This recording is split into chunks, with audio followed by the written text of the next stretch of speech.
Mr. Speaker, I want to pay tribute to my predecessor, my right honourable friend, the member for Tatton. My style, Mr. Speaker, will of course be different from his. I suspect that I will prove no more adept at pulling rabbits from hats than my successor as Foreign Secretary has been at retrieving balls from the back of scrums. But my focus... Mr. Speaker, it is customary in the run-up to the autumn statement to hear representations from the Shadow Chancellor of the day, usually for untenable levels of spending and borrowing.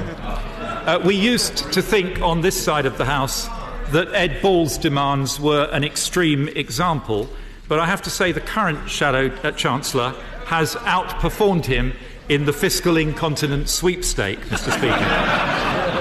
What we don't know, of course, is whether he can also dance. I have received some... He can. Good. Good.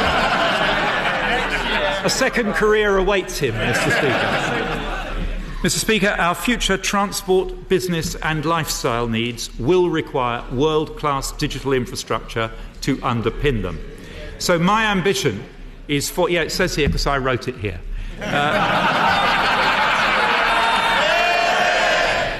Mr. Speaker, I have one further announcement to make. This is my first autumn statement as Chancellor. After careful consideration and detailed discussion with the Prime Minister, I have decided that it will also be my last. Mr. Speaker, I am abolishing the autumn statement. Can I also welcome the Right Honourable Gentleman on his appointment to the Privy Council? I just wish, Mr. Speaker, I could have been there at the investiture. I remember it quite well from when I did it. They give you a little red book to hold in your hand. Mr. Deputy Speaker, as the House knows, this will be the last spring budget.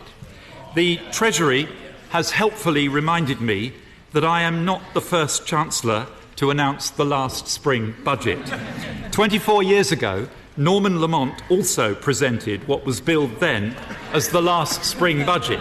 He reported on an economy that was growing faster than any other in the G7, and he committed to continued restraint in public spending.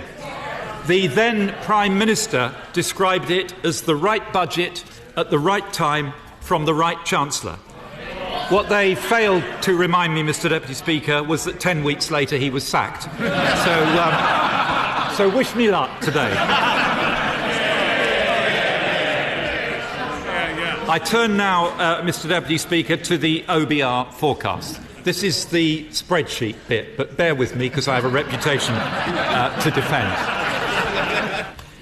Mr. Deputy Speaker, a strong economy needs a fair, stable and competitive tax system, creating the growth that will underpin our future prosperity.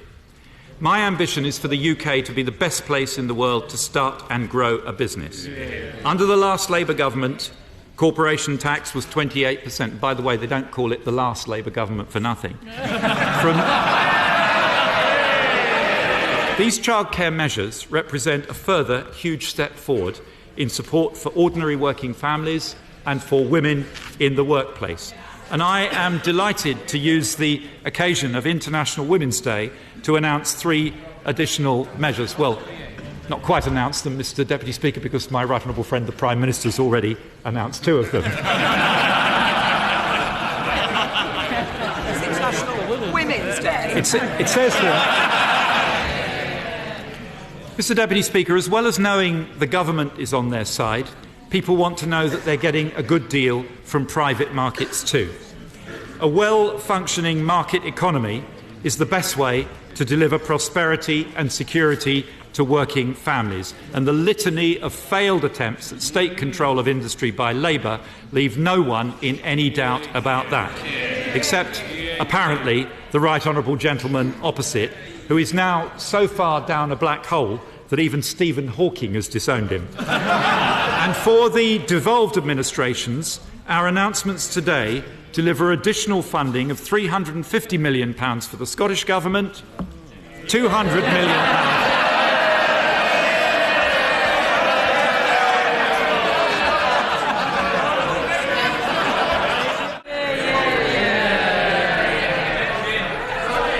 Mr. Deputy Speaker, I'm being tempted with something a little more exotic here, but I'm going to stick to plain water. But I did take the precaution.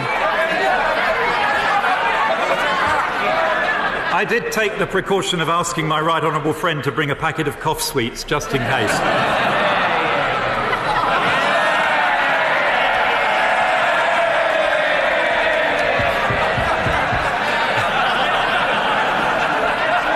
Mr. Deputy Speaker, I shall first report to the House on the economic forecasts of the independent OBR. This is the bit with the long economic-y words in it.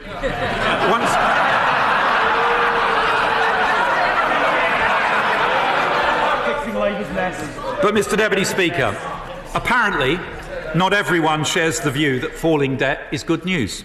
I've heard representations from the party opposite suggesting increasing the debt by £500 billion, taking us back to square one, wasting an extra £7 billion a year on debt interest. Mr. Speaker, if they carry on like that, there'll be plenty of others joining Keisha Dugdale in saying, "I'm Labour, get me out of here." Mr. Deputy Speaker, it must be. Mr. Deputy Speaker, there is perhaps no technology as symbolic of the revolution gathering pace around us as driverless vehicles. Now,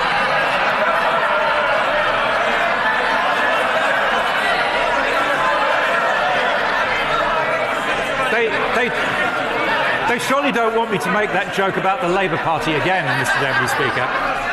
Mr. Deputy Speaker, I know that Jeremy Clarkson doesn't like them, but there are many other good reasons to pursue this technology. So today, we step up our support for it. Sorry, Jeremy, but definitely not the first time you've been snubbed by Hammond and May. Mr. Deputy Speaker, knowledge of maths is key to the high-tech, cutting-edge jobs in our digital economy. It's also useful, by the way, in less glamorous roles like frontline politics. So we will expand the Teaching for Mastery of Maths programme to a further 3,000 schools. We'll provide £40 million to train maths teachers across the country. We'll introduce a £600 maths premium for schools for every additional pupil who takes A-level core and A-level or core maths. And we'll invite proposals for new maths schools across England so highly talented young mathematicians can release their potential wherever they live and whatever their background. More maths for everyone. Mr. Speaker, don't let anyone say I don't know how to show the nation a good time. So, Mr. Speaker, I reject the party opposite's doom and gloom about the state of the nation.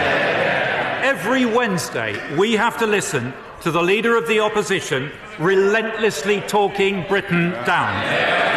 And every year since 2010, we've had to listen to the Right Honourable Member for Hayes and Harlington predict a recession, none of which have actually happened. So, Mr. Speaker, if there are any Eeyores in the chamber, they're over there. I, meanwhile, am at my most positively Tigger-like today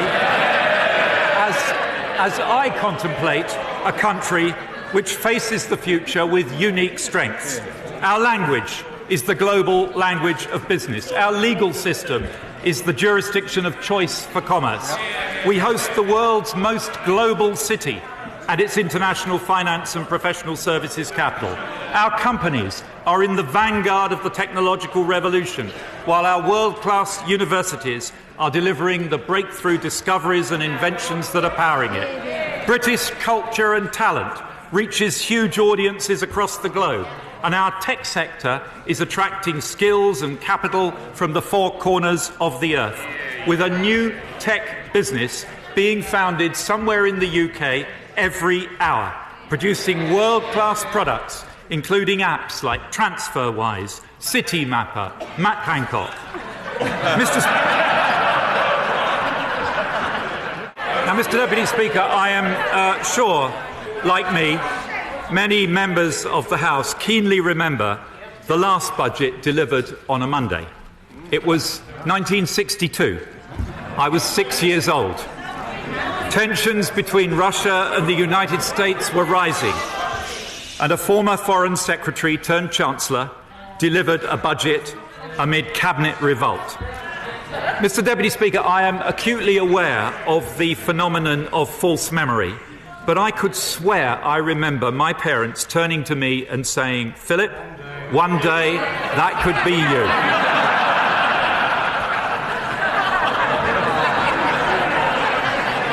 Mr. Deputy Speaker, the media has been full of speculation about the timing of today's budget. Some were hoping for a December budget. I'm sure the headline writers were ready with something like "Spreadsheet Phil turns Santa Claus." Others were desperate. Others were desperate for it to be on Wednesday. Hamo House of Horrors, perhaps.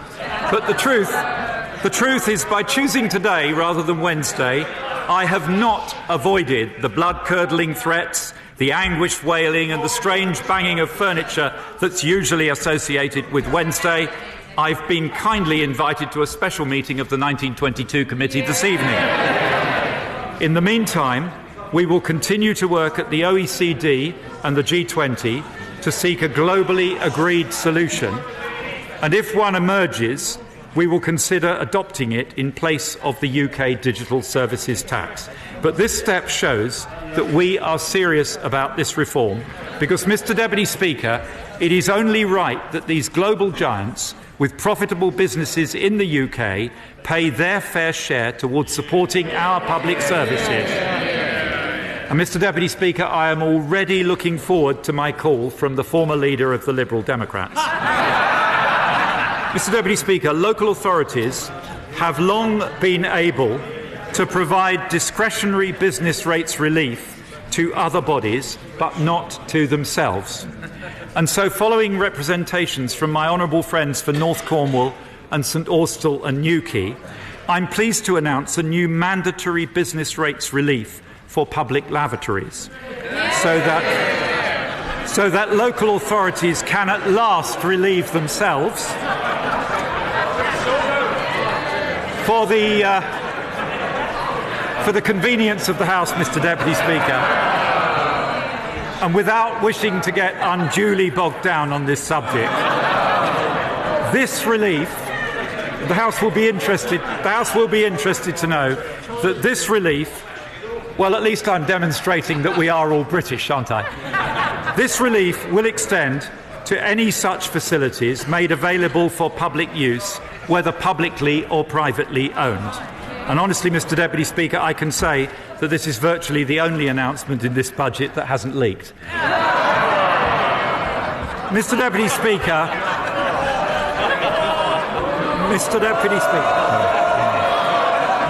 we also accept the Low Pay Commission's recommendations on national minimum wage rates, supporting young people and apprentices with further above-inflation increases. The current remit for the Low Pay Commission is for the national living wage to reach 60% of median earnings by 2020, subject to sustained economic growth. But next year, we will need to give the Low Pay Commission a new remit beyond 2020. We will want to be ambitious with the ultimate objective of ending low pay in the UK. But we will also want to be careful protecting employment for lower paid workers. So we will engage responsibly with employers, the TUC and the Low Pay Commission itself over the coming months, gathering evidence and listening to views to ensure that we get this right, and I will confirm the final remit at the budget next year.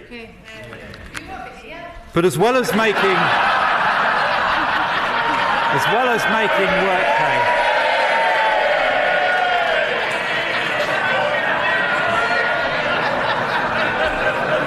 I hear the Honourable Lady, Mr. Deputy Speaker, but her point is slightly blunted by the fact that she made it in the autumn of 2016, she made it again in the spring of 2017, and she made it again in the autumn of last year. economy that has defied expectations and will provide the solid foundation that Britain needs to seize the opportunities that the future offers. A far cry, I have to say, from the 8 recessions and mass unemployment predicted by the House's very own Nostradamus over there, the Shadow Chancellor. Perhaps, Mr. Speaker, not so much as an astronomer as a man living in a parallel universe. But technology does not stand still, and neither can we. So to maintain the UK's technological edge, we will invest £79 million in Archer 2, a new supercomputer to be hosted at Edinburgh University. I'm told that it is up to 5 times faster than the current generation of supercomputers, capable of a staggering 10,000 trillion calculations per second. And I'm told, Mr. Speaker, that with the right algorithms it might even be able to come up with a solution to the backstop. I'm allocating £45 million of NPIF funding to the European Bioinformatics Institute, ensuring Britain's continued lead in genomics research. I will guarantee our commitment to the UK's funding for the Jet Nuclear Fusion Reactor, whatever happens with Brexit, and invest £81 million in a new extreme photonics centre in Oxfordshire to develop new types of laser. Literally the cutting edge of technology, Mr. Speaker. Sorry about that.